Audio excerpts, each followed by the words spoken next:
Sebab ini pengalaman diri, kami menulis ni melalui pengalaman diri sendiri kan. Jadi kita rasa macam sepanjang dia sakit tu kita macam-macam seolah-olah kita dah bersedia.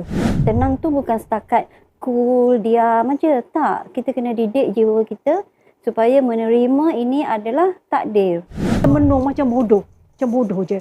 Tu saya kata kalau sampai mak saya datang ke bilik beritahu, nangis boleh tapi jangan lama-lama. Tak, sebenarnya ia bukan hukuman. Dia adalah satu tempoh belajar. Kan iddah itu adalah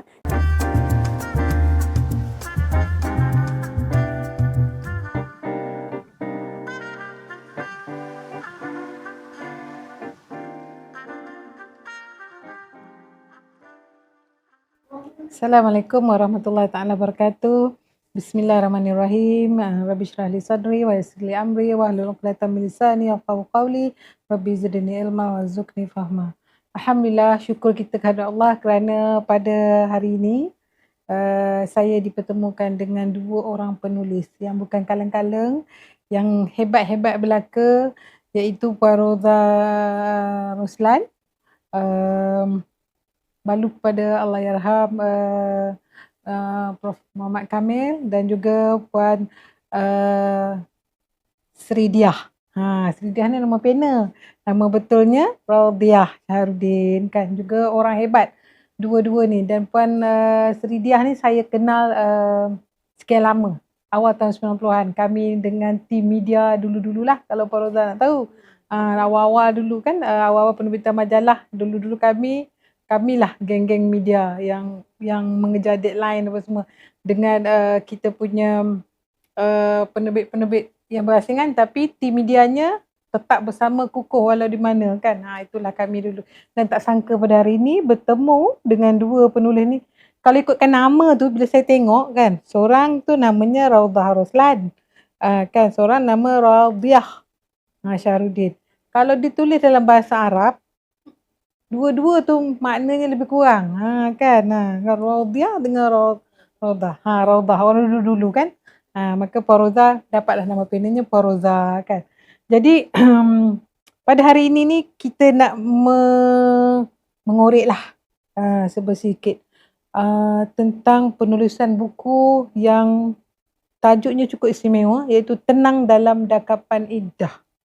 Dua-dua ni telah melalui iddah, kan. Dua-dua ni adalah balu kepada insan-insan istimewa, insan-insan yang hebat, kan.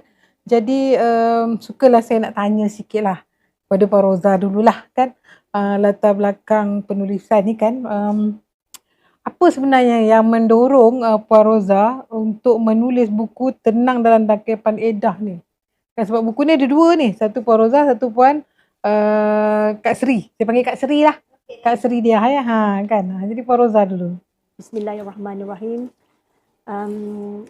Saya percaya ya, setiap apa kejadian yang berlaku pada diri kita ataupun pada semua orang, ya, semua ini datangnya daripada Allah.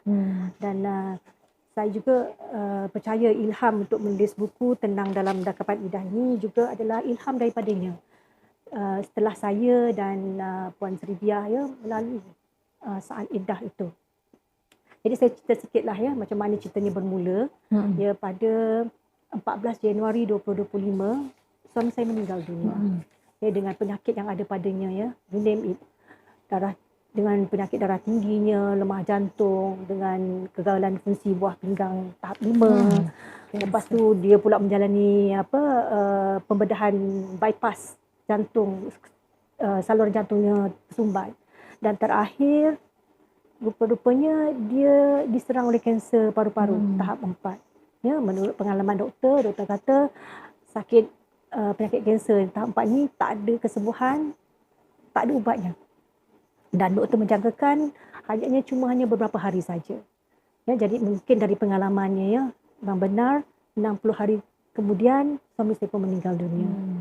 Subhanallah.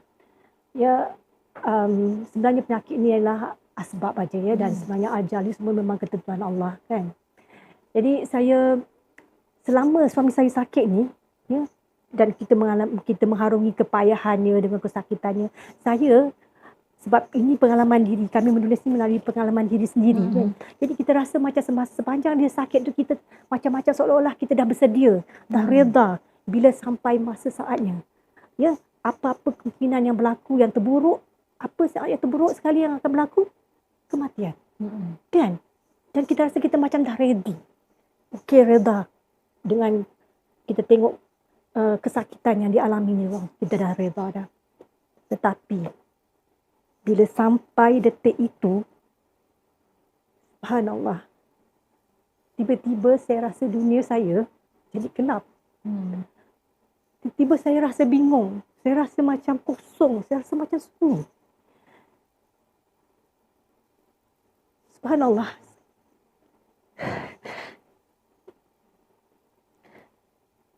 Padahal saya rasa saya dah cakap dengan Allah.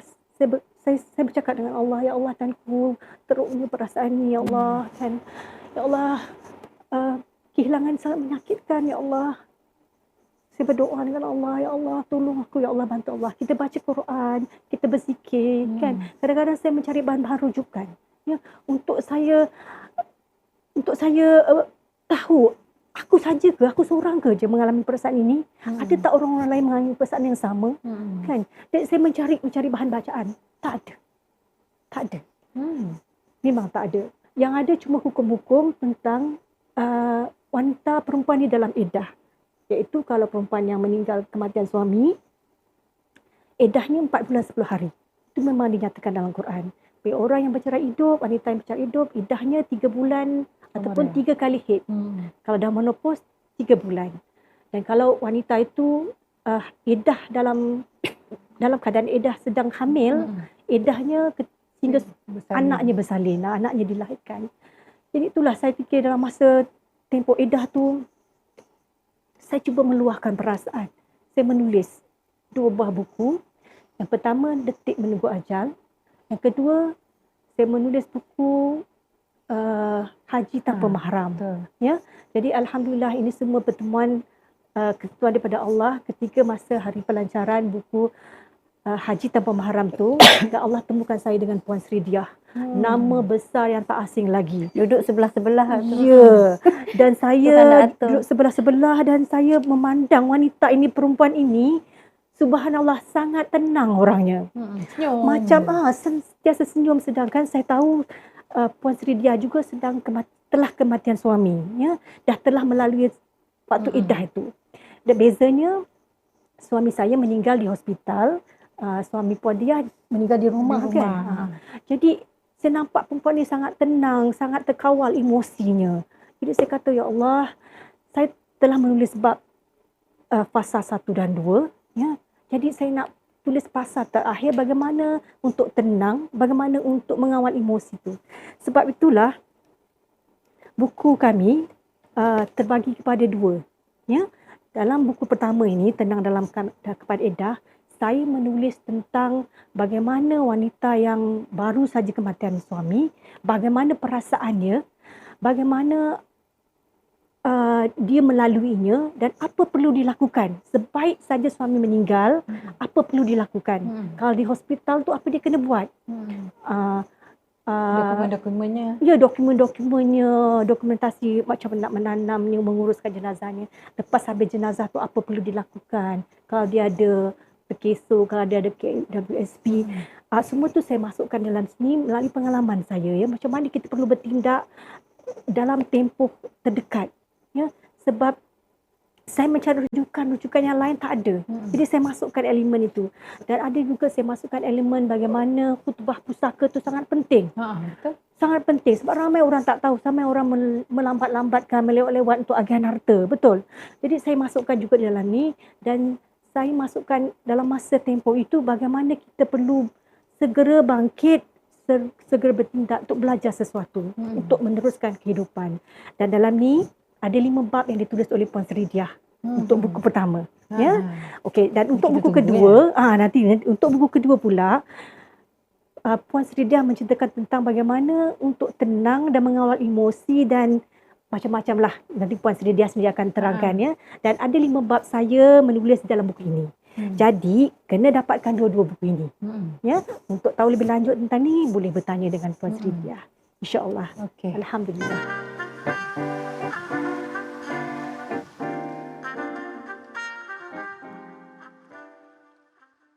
Kak Sri. Saya tanya Kak Sri lah pula. Mengapa ya Kak Sri memilih tema kehilangan suami itu dalam tempoh Edah sebagai fokus utama untuk buku kedua tadi? Buku kedua yang di tangan Kak Sri itu kan. Jadi apakah di sebalik judul Tenang dalam Dakapan Edah dalam buku tu? Boleh Kak Sri perjelaskan? Okey, bismillahirrahmanirrahim. Terima kasih Puan Jalila. Saya juga Puan Roza. Kita jadi partner in crime gitu. Kolaborasi dua insan, dua balu menulis tentang Edah. Tenang dalam Edah. Seperti mana tajuknya ialah Tenang dalam Edah.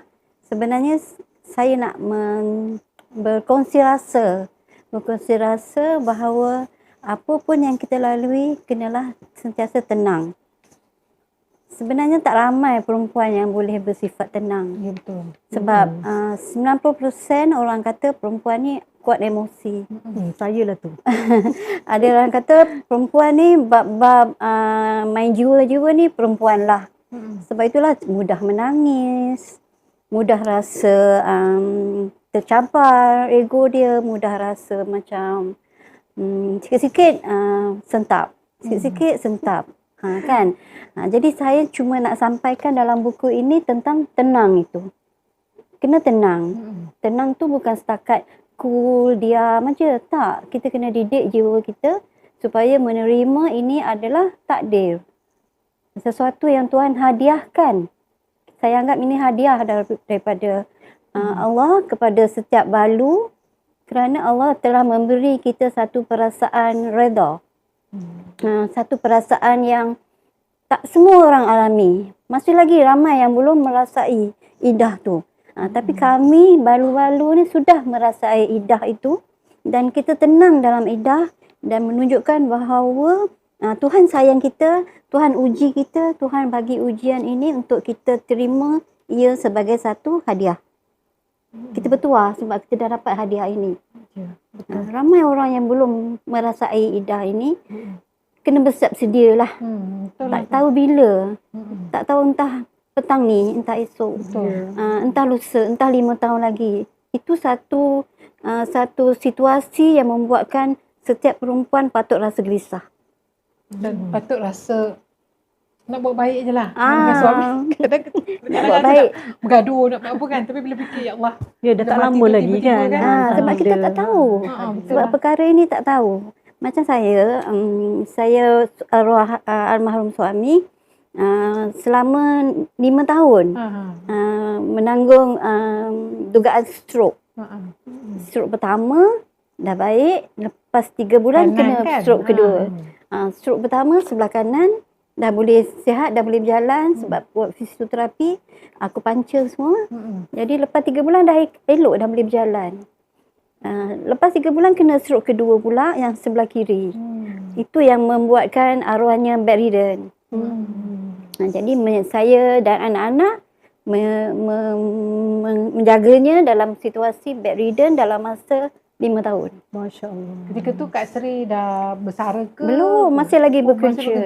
Masih lagi bekerja. Itulah bagaimana ya menguruskan masa dengan kerja suami tahu yang pula tinggal. kerja kita macam mana kan. Kita kerja media deadline. Kerja media kan? ni dengan deadline-nya, dengan masyarakat. outstation. Tapi macam mana nak tenang dalam bekerja, dengan senyum pergi kerjanya, macam tak ada apa je jumpa Kak Sri. Ramai kawan-kawan yang terkejut. Tak sangka. Tak sangka.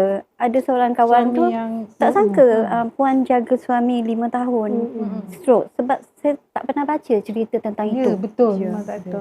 Kan. Jadi galeri ilmu bertuah. Pembeli buku ini bertuah. Itulah. Sebab saya tak bukan tak pernah, cuma sekali dua saja saya bercerita tentang almarhum suami di Facebook. Dan saya tak pernah bercerita, tak pernah keluar gambarnya sedang terlantar ke apa kan. Kita jaga Tak aib pernah. dia juga. Sebab saya anggap itu adalah aib dia. Betul. Saya kena pelihara. Ya. Mungkin dia tak cakap, tapi sebagai isteri, Ya, saya sangat jaga. Ha. Kalau ada kawan-kawan datang ambil gambar pun, saya nak tengok. Saya kata, boleh tak? Gambar ni jangan keluar, gambar ni jangan keluar. Yalah, betul. Sebab nak jaga, tahu je lah media sosial ni. Betul. Masing-masing bebas nak komen. Nanti masing-masing bebas lah nak forward kat WhatsApp, kat mana. Jadi itu saya tak nak. Sebab saya sangat menjaga aib almarhum. Dan saya tentang tenang tu memang saya tenang sebab selama 5 tahun tu kami anak beranak memang ready anytime. Kami dah cukup bersedia untuk menghadapi detik akhir itu. Tak adalah macam terkejut menerima kematian tu, tak. Dengan anak-anak pun kita dah cakap. Kita reda lah kalau Allah nak ambil Abah kan. Selama ni pun kita dah jaga. Kita dah puas. Apa saja yang kita tak buat. Sampai rawatan dia pun doktor. jaga, Makanan dia jaga. Sampai Rawatan Kak Sri tak mau doktor. masak yang sedap-sedap yang kegemaran dia. Betul, nanti dia terbau. Yalah, teringin. Memang teringin sedangkan tak boleh. Tak boleh makan kot mulut. Sebab dia kan masuk tube Tube. Masya-Allah. selama 5 tahun tube susu. Masya-Allah. Jadi saya tak masak makanan kegemaran dia. Kita pun tak pergi tempat yang dia suka. Contohnya dia suka seafood. Kita pun tak pergi. Anak-anak semua tak pergi makan seafood. Masya-Allah. Dan terutamanya kuih tiaw kungfu tu lah. Makanan kegemaran dia. Dan bukan setakat semasa almarhum sakit, kita tak buat, tak masak kuih tiaw kungfu tu. Selepas almarhum meninggal pun saya tak masak. Sebab teringat. Jadi sebenarnya semuanya saya sampaikan dalam buku ini yang selama ini adalah rahsia saya. Ya, bila saya baca pun masa macam selama ini nampak Kak Sri senyum je kat sana sini kan, Dan aktif. sebab saya rasa soal tenang ni tak semua orang berjaya mengalaminya, dan alhamdulillah saya dapat melaluinya dengan rasa reda, tenang, sabar. Apa nak berlakulah. Sebab kita dah saya rasa anggap Allah tu. saya anggap ini hadiah daripada Allah, itu je. Cuma kita anak beranak bersedia menanti bila-bila masa saja. Anak-anak pun dah tahu ini peralatannya nanti kat sini, kain baju ni nanti kat sini, nanti nak tutup mukanya nanti kat sini. Dah siap semua. Cuma menanti detik akhir nafas itu ditarik pergi. Itu je.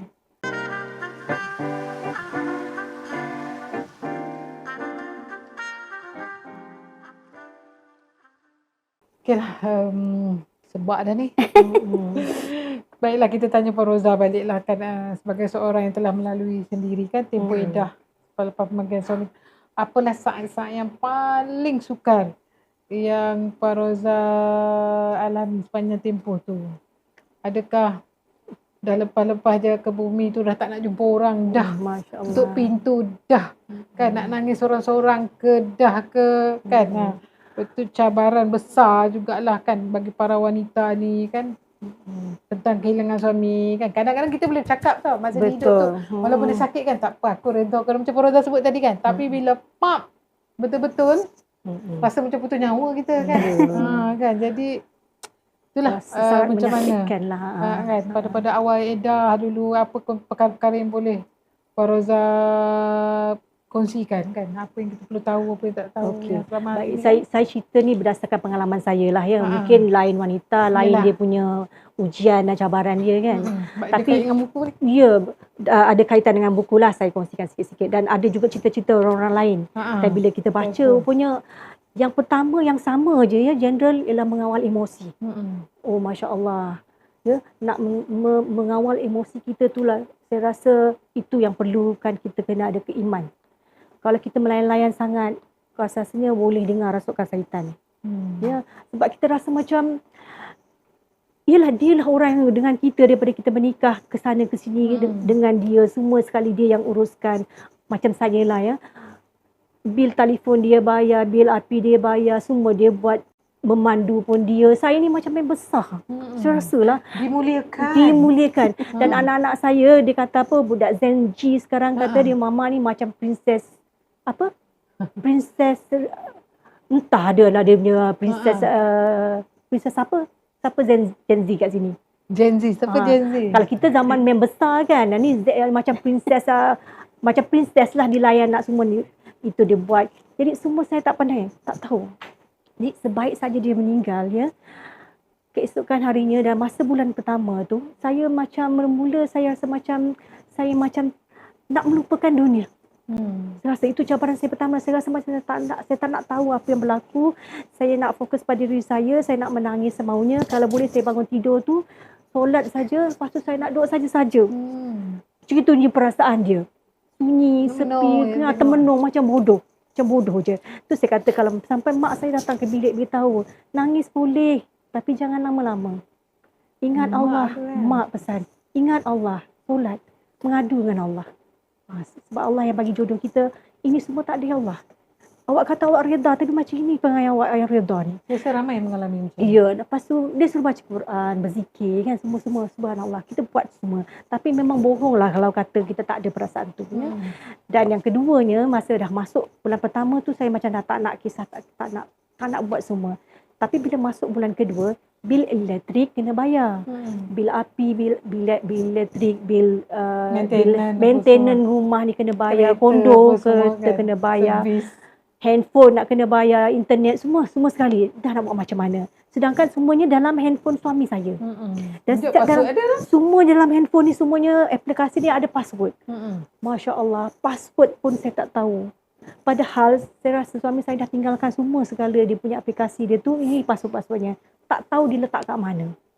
Dan sebab mungkin kita terlupa. Dia ada bagi, tapi kita yang ataupun kita ni mengambil mudah sebenarnya benda tu kan.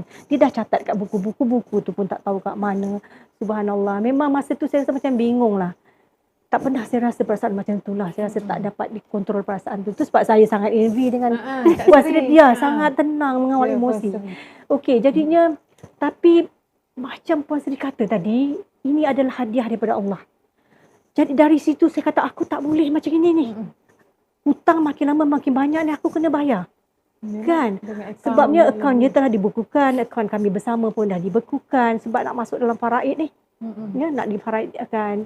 Semuanya bila sebaik saja kita hantar kad pengenalan suami kita tu di JPN, Jabatan Pendaftaran Negara, semua segala benda yang berkaitan dengan akaun suami yang ada IC tu semuanya dah ditutup. Tak boleh dah, tak ada berurusan lah. Jadi saya nak keluarkan duit suami untuk bayar tu pun saya tak pandai sebabnya online. Nak transfer ke akaun saya ke, saya nak transfer ke akaun dia, saya tak pandai. Masya Allah. Jadi dari situlah saya belajar.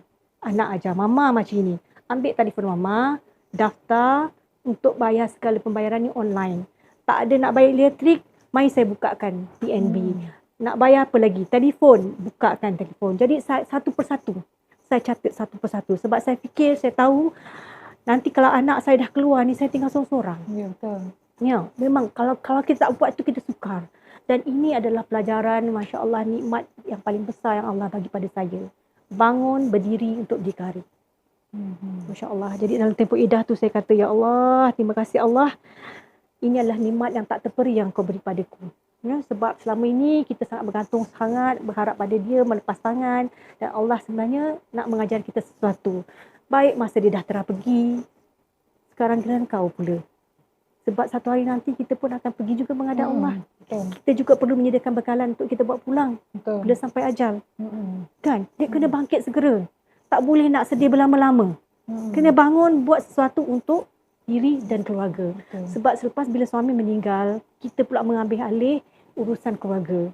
Ya, sebab saya anak-anak masih belajar lagi, anak-anak masih lagi bergantung dengan kita kan. Segala bil-bil yuran-yuran mereka semua di bawah patu jembala batik.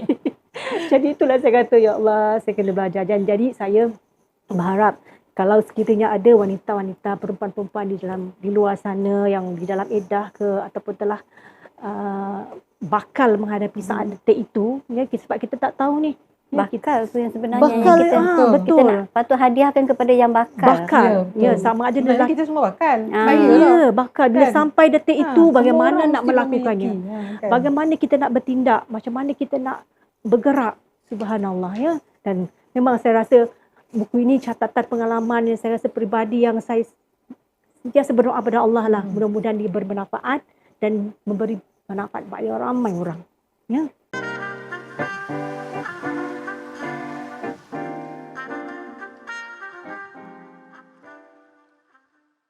Macam Kak Seri kan, kalau Faroza, dia semua dia ni suami cakap Seri, saya rasa mesti dah bersedia dalam tempoh 5 tahun tu.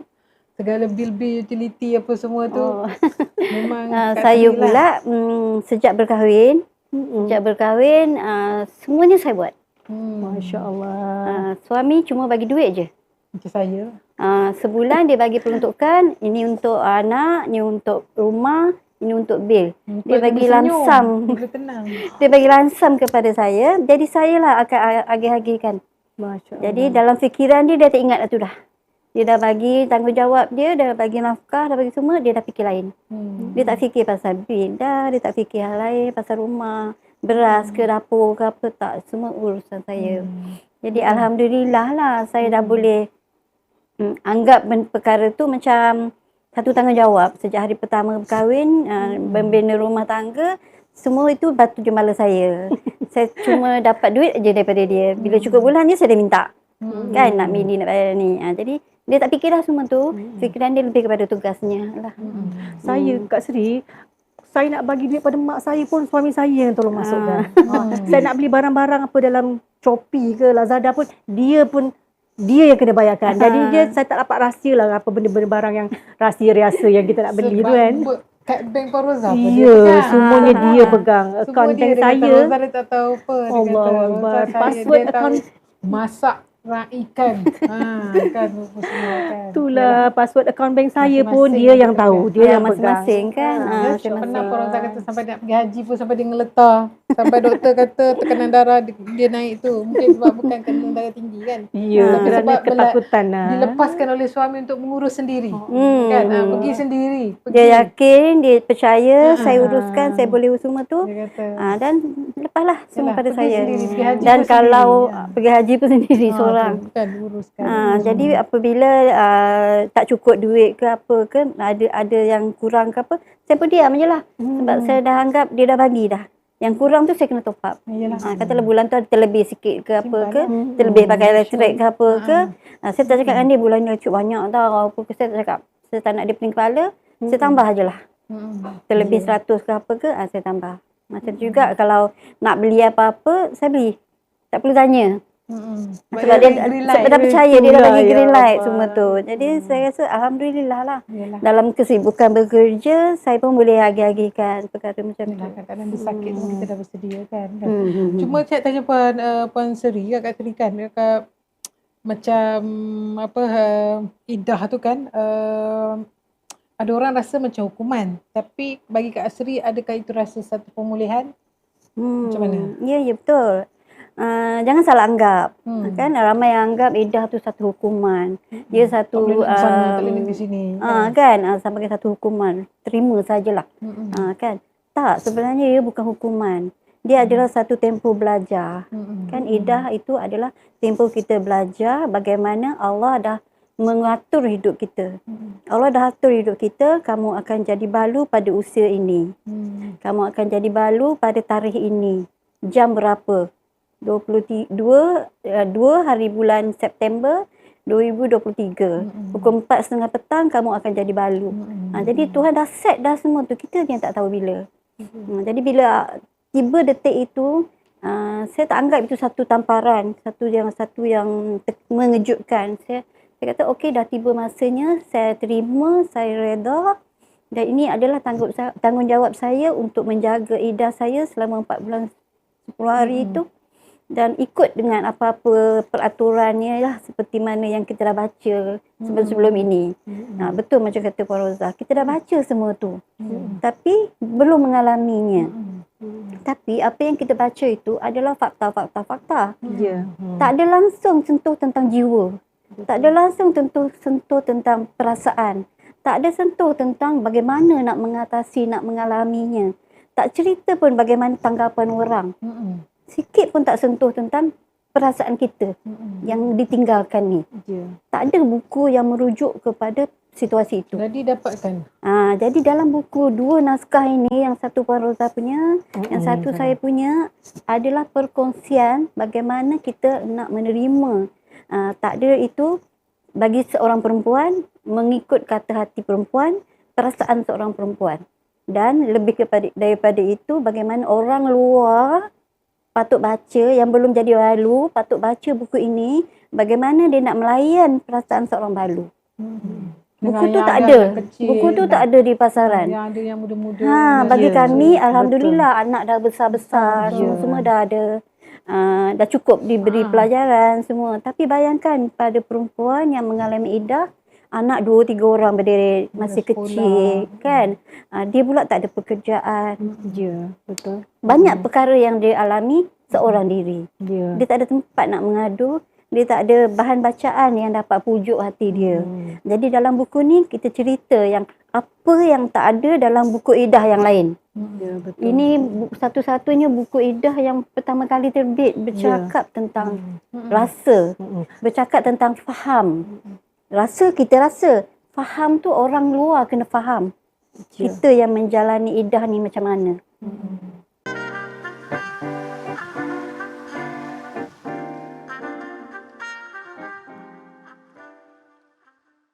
Dan ada panduan-panduan juga macam dalam buku ni, macam Puan Roza. Dia ada jelaskan panduan kalau lepas tu macam mana nak urus harta pusaka, macam mana nak urus. Dia ada tahap-tahap yang Puan Roza kata tu kan. Jadi Betul. saya rasa wanita-wanita perlu memilikinya sebab ada guideline tu, sampai kan cara nak mendaftar pergi kepada pejabat urus harta pusaka pun ada detail. Ya, Detail. betul. Jadi Macam mana nak claim dengan KWSP, Perkeso, kalau suami kita ada insurans yang dia mencarum.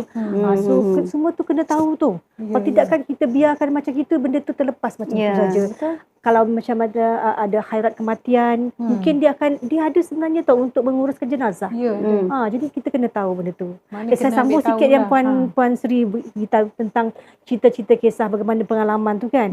Memang dalam buku Tenang Dalam Cakapan Iddah yang pertama ni, satu, kita memang cerita tentang himpunan-himpunan bagaimana perasaan wanita di dalam iddah, berbagai-bagai genre penceritaan. Kan? Memang kita ada cerita kat sini. Maknanya ada kisah yang ibu muda. Ya. Ada Jadi yang meninggal mengejut. betul. Jadi bila kita tengok pengalaman yang dialami oleh orang lain, macam Kak Sri ceritakan tadi, ada suami meninggal waktu muda, anak masih kecil-kecil, belum sekolah lagi ataupun sekolah rendah. Isteri pula muda, mengandung pula, suri rumah tangga satu masa. Jadi bila kita tengok pengalaman orang ni, baru kita muhasabah diri sendiri. Aku tak adalah sesusah itu. Kita rasa macam, ya Allah, orang lebih susah punya daripada aku. Dan kita mula bersyukur. Ya, dan saya rasa lebih bersyukur kerana bila saya membandingkan dengan, ada satu kisah lah dalam buku ini, bagaimana mungkin ada juga yang saya tak ceritakan sebab terlalu banyak saya dapat input bila saya bercerita tentang Tenang Dalam Cakapan Iddah ni. Ada satu seorang ibu muda, suaminya penyebar roti canai. Ini memang tak ada dalam buku ni, saya tak ceritakan.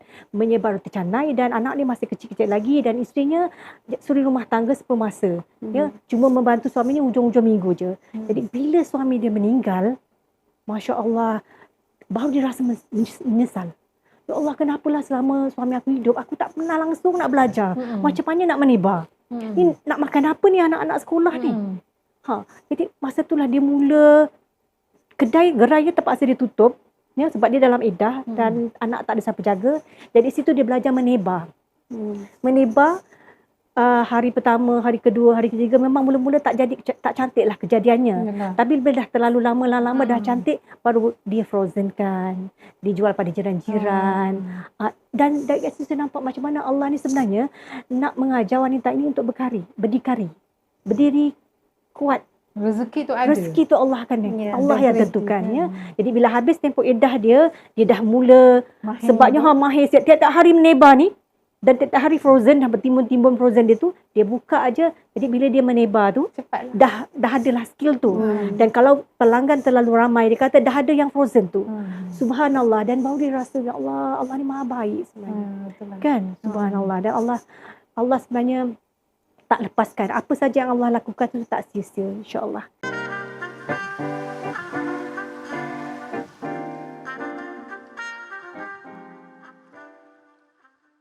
Itulah macam Kak Sri kan, macam mana bagi wanita-wanita ni lah bangkit daripada selepas pemergian pasangan hidup kita tu kan. Jadi kekuatan-kekuatan lain Kak Sri rasa lah kan, dengan Tuhan, dengan amal ibadah apa semua kan. Mungkin iddah tu maknanya bukan hukuman. Jadi malam-malam hari tu dengan tahajud ke, dengan apa ke kan. Betul, mungkin orang sekeliling pun kena bagi support juga. kan. Kan. Betul. Kalau yang mana tak pandai fardu ain mungkin kena support diajarkan kepada dia ke apa ke Betul, semua betul. tu. Apa pandangan Kak? Betul. Sebenarnya apabila melalui iddah tu, apabila dah tak ada tanggungjawab terhadap suami, isteri ni tanggungjawab besarnya terhadap suami, melayan makan pakaiannya, menguruskan semuanya. Setelah suami tak ada, kita rasa hidup kita bebas. Bebas bukan maksudnya bebas lepas. Tanggungjawab tu dah kurang. Tanggungjawab terhadap suami tu dah tak ada. Arwahnya dah pergi, dah tak ada. Sekarang yang tinggalnya adalah tanggungjawab terhadap diri kita. Tanggungjawab terhadap diri sendiri. Bagaimana diri kita sebagai balu ini boleh mengirim kepada arwah.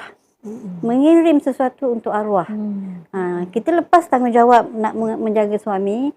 Macam saya lah, lepas dah tanggungjawab untuk tukar pakaian lampin dia, untuk dah lepas tanggungjawab saya untuk mandikan dia, dah lepas dah tanggungjawab saya untuk bagi dia feeding, kan? Jangan anggap itu dah Lepas. lega. Tak. Saya masih ada lagi tanggungjawab untuk mengirim doa-doa kepadanya, untuk mengirimkan memudahkan barzakh dia. Betul. Kan? Jadi semua itu beralih kepada tanggungjawab saya untuk ibadat lah. Menggantikan tanggungjawab tu saya terhadap arwah. Tanggungjawab saya terhadap ibadat saya, dengan tahajud saya, dengan doha saya, dengan sunat-sunat saya. Mengqadha balik solat-solat yang tertinggal, yang terlambat selama ini. Jadi perkara itu satu kelegaan sebenarnya. Dia bukan satu tanggungjawab, bukan satu hukuman. Sebab apabila kita buat itu dengan rela hati, dengan sepenuh jiwa, dengan tak ada rasa beban, perkara tu jadi mudah. Allah mudahkan sangat. Tak sedar-sedar malam-malam tidur tiba-tiba terjaga. Dulu tak. Masa jaga arwah kita penat. Menguruskan makan pakai dia, angkat daripada katil, nak masak letak atas wheelchair, nak bawa pergi mandi, angkat, nak alihkan sebab nak pusingkan kiri ke kanan setiap setengah jam. Itu satu tanggungjawab yang berat bagi seorang perempuan. Sebab berat. Kan? Nak alih tu bukannya mudah. Kemudian nak angkat daripada katil, nak letak atas wheelchair, nak bawa pergi tandas, nak mandikan. Kan? Itu berat tanggungjawab tu. Betul. Tapi Allah dah ringankan. Allah dah tarik balik. Allah dah kosongkan beban tu daripada saya. Tapi Allah dah bagi saya tanggungjawab lain pula. Iaitu pada malam-malam, sepertiga malam. Bermanja-manja maknanya dengan Allah pula. Ya, bermanja-manja dengan Allah lah pula. Dulu tanggungjawab kau pada suami. Kita kan suami. Maknanya betul. itu lebih Betul. afdal kan. Jadi nampak ia satu yang berat. Nak bangun tengah malam. Sepertiga malam nak terjaga, nak solat semua. Tapi sebenarnya dia ringan. Apabila kita anggap itu adalah hadiah kita kepada dia. Kiriman kita kepada dia. Di alam barzakh. Kan? Dia dapat, kita pun dapat. Maha baiknya Allah tu. Dia dapat, kita dapat. Macamlah kita sepanjang almarhum sakit, kita tahu ramailah kawan-kawan cakap, buat baik je, buat je, ikut je tanggungjawab tu. Allah dah hadiahkan pahala nanti kat sana. Itu kan Allah nanti hadiahkan pahala kita kat sana, kat negara abadi. Ya, betul, Tuhan nanti akan bayar nanti kat sana. Itu adalah tanggungjawab. Tapi apabila arwah dah tak ada, tanggungjawab saya seorang sebenarnya untuk beliau. Untuk arwah. Keadaan anak ada yang diamanahkan oleh beliau. Kan dengan tanggungjawab nak menjaga anak-anak. Yang membimbing untuk iman membimbing, mereka. Kan betul. Untuk jadi anak yang soleh. Contoh Roza pula. Apa dia, untuk menjadi anak yang soleh lah kan. Sebab dalam buku tu ada Prof menceritakan bagaimana sebelum beberapa ketika sebelum pergi, bagaimana dia menghuraikan surah Luqman. Kan mengingatkan kepada anak-anak kan, tentang ibadah, tentang solat, tentang ibadah, tentang solat. Solat lah utamanya kan. Jadi bagi Roza pula macam mana? Ya, sebab selepas dia meninggal, tanggungjawab tu atas bahu kita kan. Maksudnya bukannya tanggungjawab tu kerana nak bagi dia makan pakai saja, tapi tauhid dia. Kita kena sentiasa mengingatkan, biasalah anak-anak muda kan. Hari ni kita ingatkan, nampak macam iman dia tu tinggi, memuncak. Bila lepa je kita kan, dia dah mula dah culas-culas kan. Itulah kena sentiasa diingat-ingatkan. Memang benda ni biasa. Ya, memang kena diingat-ingatkan. Jadi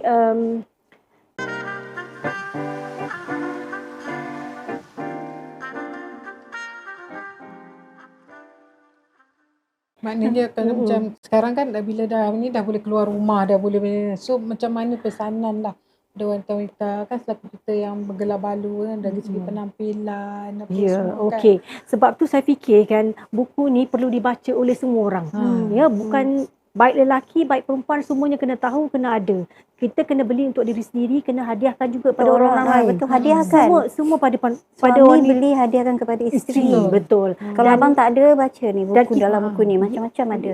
Dan kita wanita-wanita kawan-kawan ni hadiahkan pada semua orang. Ya. Supaya bukannya apa? Supaya kita memberi satu pengetahuan dan panduan kepada orang. Ramai tak tahu kalau orang bersalin, orang tahu dapat cuti 2 bulan. Tapi bila pekerja kita ataupun staf kita suaminya meninggal, sedangkan eddahnya 4 bulan 10 hari, tak ada siapa peduli. Kalau 3 hari dia lah cuti. Padahalnya impact dia tu sangat besar. Kan, dia punya mental dia, emosi dia masa nak bekerja kan. Jadi kalau boleh, kalau katalah majikan yang membacanya, lelaki yang membacanya, perempuan yang membacanya, dia faham benda ni sangat penting dan benda ni dicatatkan dalam Quran 4 bulan 10 hari. Kalau wanita yang bercerai 3 bulan kan dalam iddah semuanya. Yang bersalinnya begini. Jadi maknanya iddah ni sangat penting. Perlu dibaca, perlu ditahu oleh semua. Bukannya ketika orang itu dalam iddah saja. Tak, yang bakal-bakal ni kan kat sini kan, bakal-bakalnya. Kebanyakannya macam contohnya kalau mati mengejut kan, kalau suami mati mengejut, orang muda lagi. Mati mengejut. Kita yang serangan jantung, kemalangan, tiba-tiba. Dan ini ada saya ceritakan dalam ni bagaimana wanita muda, suami mati mengejut, tak tahu nak buat apa. Sebab bila dalam iddah ni sebenarnya ada pantang larang dia tau. Dia ada syarat-syarat yang disyariatkan oleh dalam Islam. Ya, ada iddah dan ihdad. Ihdad ni apa?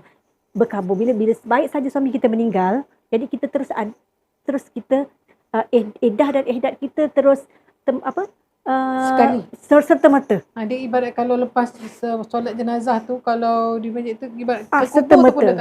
Terus serta-merta kita bergelar balu dan kena jaga. Dan serta-merta iddah dan ihdad tu berjalan serentak ya. Contohnya ya, untuk wanita-wanita muda lah. Ya, pakaian ni tak boleh berceria-ceria sangat, tak boleh sedangkan bercelak pun hadis Rasulullah kata tak boleh. Ini kan pula bersolek-solek, pakai pakaian baju berwarna-warna, pakai perhiasan itu ini berwangi-wangian. Ibarat kalau pergi kerja tu tak pergi boleh. kerja je, pergi kerja tu sebab pakai baju tujuan nak mencari rezeki untuk menyara. Pergi kerja baju yang gelap-gelap, bercakap pun tak boleh berlebih-lebih, straight to the point, cukup time balik je. Bukan tak boleh keluar, boleh keluar kalau kita ada urusan kan. Tapi kena jaga pembawaan sebagai seorang wanita yang dalam keadaan berkabung. Sebab berkabung tu ihdad tu adalah cara kita menghargai kehadiran dia, cara kita menghormati pemergiannya. Dan juga kita menggambarkan dalam pemakaian kita dan pembawaan kita. Sebab kalau wanita muda lagi kena jaga sebab kita takut ada dalam masa tempoh itu kan, takut ada zuriat-zuriatnya yang tinggalkan dalam sebab itu 4 bulan 10 hari itu dijagakan. Jadi itulah penampilan yang kita perlu jaga. Segala-galanya. Sebabnya apabila balu tu jika masih dalam iddah, keluar rumah, pergi ke majlis yang meriah-meriah, bersukaria kan. Pertama kita akan rasa berdosanya kita tu sebab bersukaria dalam keadaan arwah dah tak ada. Kedua, apabila orang keliling melihat kita macam mana. Fitnah tu suami dia baru meninggal. Kenapa? Itu fitnah mulut. Fitnah kata-kata tu yang tak boleh kita nak jadi duduklah tolak. Tak boleh kita nak tolak. Orang akan bercakap. Orang keliling akan berkata, media sosialnya akan menulis, kan suami dia baru meninggal, kenapa dia pergi majlis suka-suka tu? Kan suami dia baru meninggal, kenapa dia berpakaian macam tu? Itu adalah fitnah. Jangan balik ke masjid pun tak perlu. Maknanya duduk je di rumah. Kalau nak dengar pengajian pun dalam handphone dah banyak. Ya, betul. Sebenarnya Allah ni sangat menjaga wanita, sangat sayang tentang wanita. Sebab tu dia jaga. Ya 4 bulan 10 hari tu. Tak lama 4 bulan suara itu sekejap Sekejap saja. saja. Kadang-kadang kita rasa macam nak sambung lagi. Betul lah. Jadi itulah kepada kita ya, kepada wanita-wanita yang di luar sana, dapatkanlah buku Tenang dalam Dekapan Idah, dan angkat buku tu. Kan dua buku ni sangat memberi panduan untuk kita semua, bukan dari segi fardu ain saja. Fardu ain pun ada konten dalam tu, tetapi yang memberi panduan tentang emosi, mengurus diri, menjaga adab dan pergaulan kan kepada wanita muda dan wanita yang telah sebaya dengan kami ni kan. Jadi dapatkanlah buku ni nanti ya. Last word nak cakap satu perkara, saya nak cakap satu. Saya pun nak cakap satu. Satu perkara saya nak katakan bahawa apabila berlaku kematian suami kita dan kita menjadi balu, kita jangan anggap itu adalah Allah tarik atau bahasa tak baiknya Allah rentap suami kita tu semula. Tak, sebenarnya tak. Sebenarnya apabila suami kita meninggal, kita anggap itu adalah kita memulangkan semula. Ya. Saya katakan Suami itu sebagai pinjaman. saya kata Allah minta kita pulangkan balik suami kita tu kepada penciptanya. Nah, itu cara nak pujuk hati supaya hati kita tenang. Kita tak kata Allah tarik, Allah ambil, Allah rampas suami kita tu semula. Tak. Kita kata bahawa kita dah pinjamkan, Allah dah pinjamkan suami itu pada kita, sekarang tiba masanya kita pulangkan semula suami kita tu kepada penciptanya. Saya anggap itu saja, dan kita rasa redha. Kita rasa perlahan-lahan melepaskan. Perlahan-lahan kita pujuk hati kita untuk sembuh. Benda ni susah kalau kita anggap itu hukuman. Ramai orang anggap idah tu hukuman. Takdir, benda tu takdir. Tapi kalau kita redha, kita akan rasa tenang. Itu sebab buku ni tenang dalam idah. Kita kena kuat tauhid. Allah akan idah. Kita kata tenang. Kita pulangkan semula suami kita kepada penciptanya. Itu aja. Okey, baik. Saya nak sudahkanlah ya kita punya podcast kita pada hari ini dengan satu doa ya. Sebab Rasulullah ada memberi satu doa kepada seorang wanita, Ummu Salmah ya, yang kematian suami. Rasulullah dia memberi doa ni lebih kurang maksudnya beginilah. Ya Allah, Allah tak ingat dah, sekejap. Ya, dia punya doa dia. Maksudnya macam ini. Ya Allah, berilah pahala dalam musibahku. Ya. Dan gantikanlah ia dengan yang lebih baik daripadanya.